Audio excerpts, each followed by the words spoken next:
Hi, I'm Rollie Williams and I'm playing in the Pool US Open. Now, I'm not that good, so I'm gonna get absolutely killed. But for the next 10 weeks, I'll be training with some pro players to try to get as good as possible. This is the road to the US Open.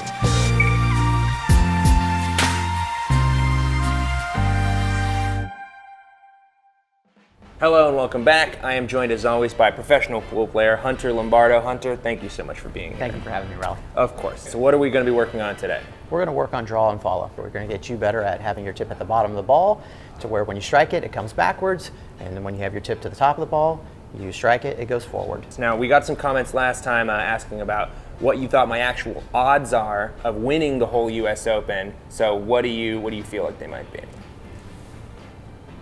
3? Oh, I was looking at the wrong part of your hand. That's okay, it happens. We Okay. tend not to focus on the things that we need to focus on. Oh, and he made it a lesson?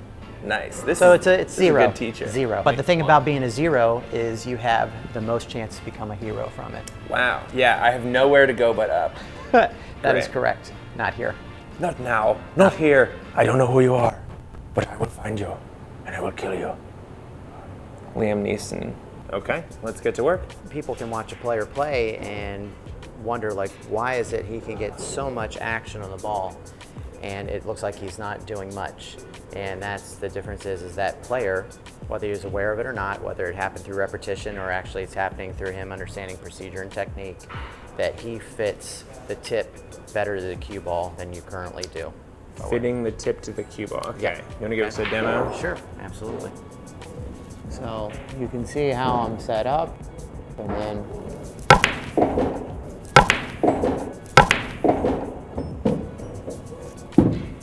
That was great. And you wanted to reshape the tip? yeah, Great. we're going to reshape it to where now we have more curvature on the tip, so now the curve can fit the curve of the cue ball.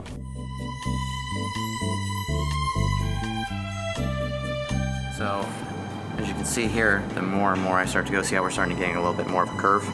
So our goal is now to create a little bit more of a dome.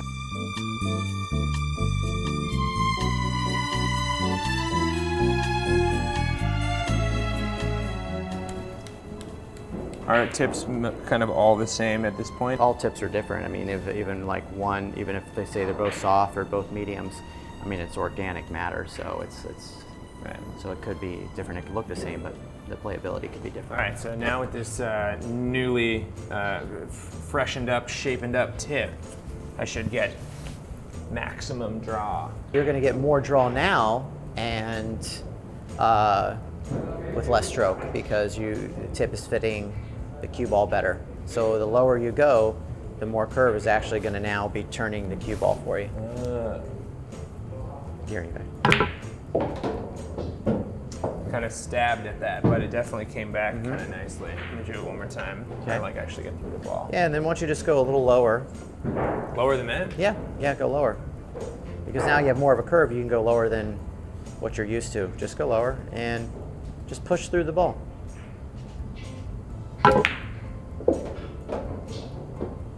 Kind of wobbled on the hit, but yeah, that feels better.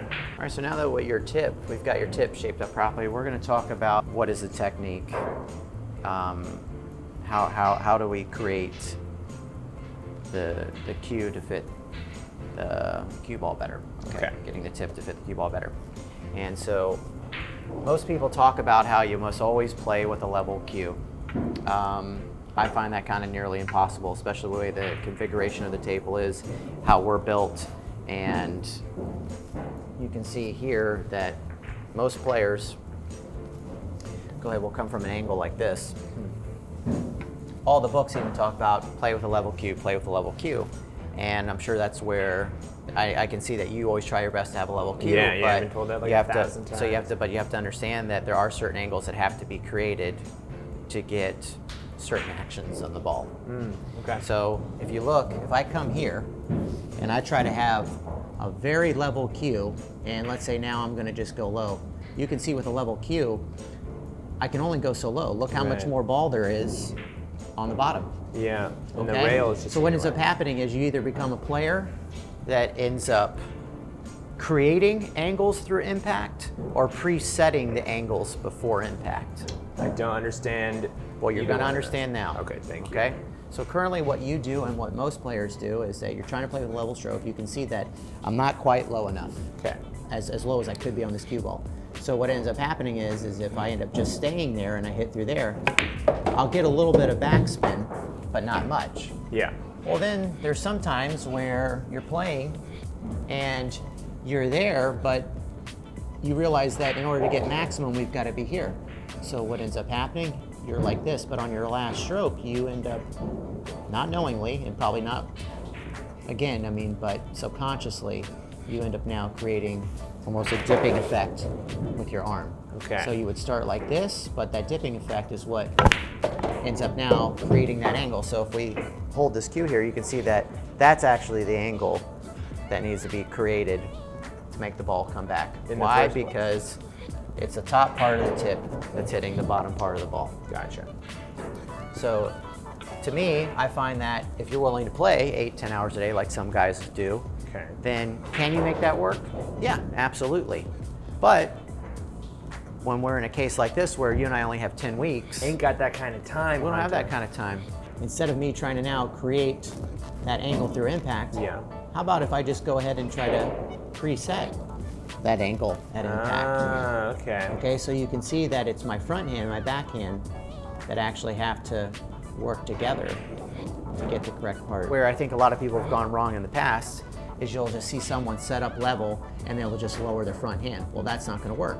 And then if my hand's level and then I just say, oh, I'll just raise my backhand, you can see now that the bottom part of the tip is actually hitting the table. Yeah, you got a before bigger the top, before the top part of the tip does, and then now you're gonna actually almost have to create an upward motion Right. with your stroke. Right. So again, you know, if you do something enough, you can make it work, but we're about efficiency, and that's what we have to really strive for Right. the next 10 weeks. So here, you can see that as I lower my front hand, I have to let my backhand raise ever so slightly to get the correct part of this tip to fit the ball.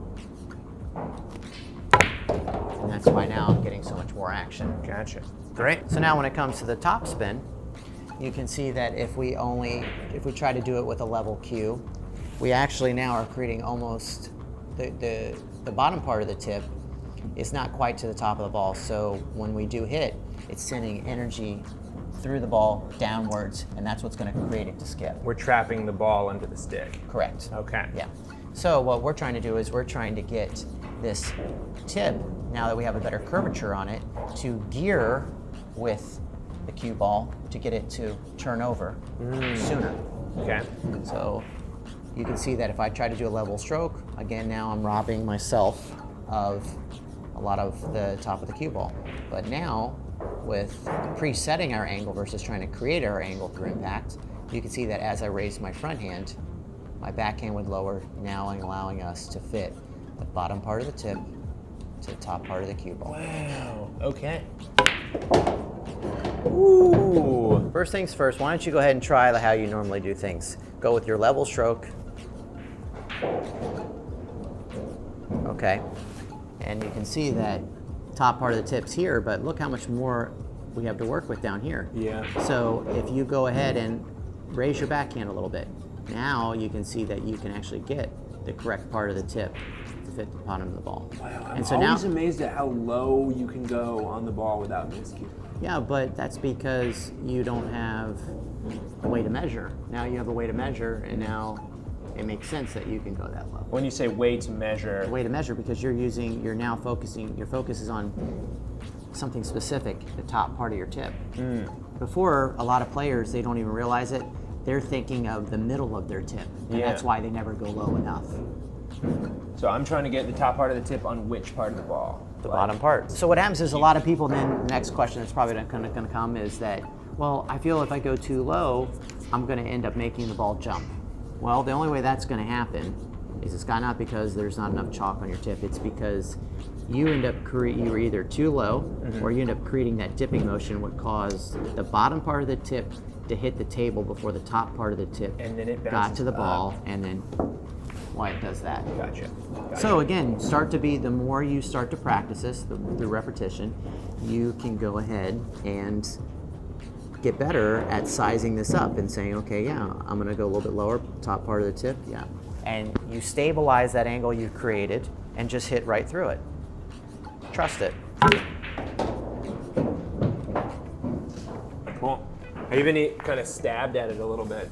Yeah. Because I'm not But used to like I things said, that we're kind gonna, of- you know, through our journey together, we're going to develop a stroke. There. Nice relaxed hand, bridge up.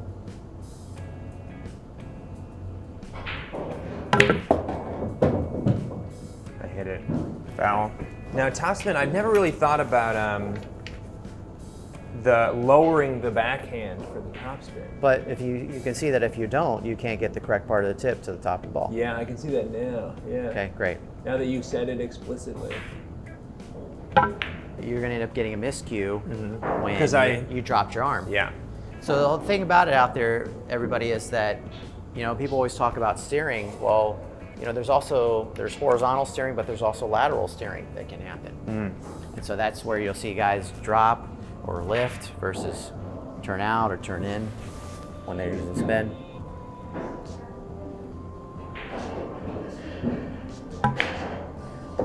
Yeah, felt great. Okay, so we changed a lot about my game, and every time we change something, it feels like we're trying to err on the side of more stability and less error. Is that accurate? So I can totally understand you feeling a little out of sorts, because it's just like going to the gym. It's like the old strength leaving and the new coming in.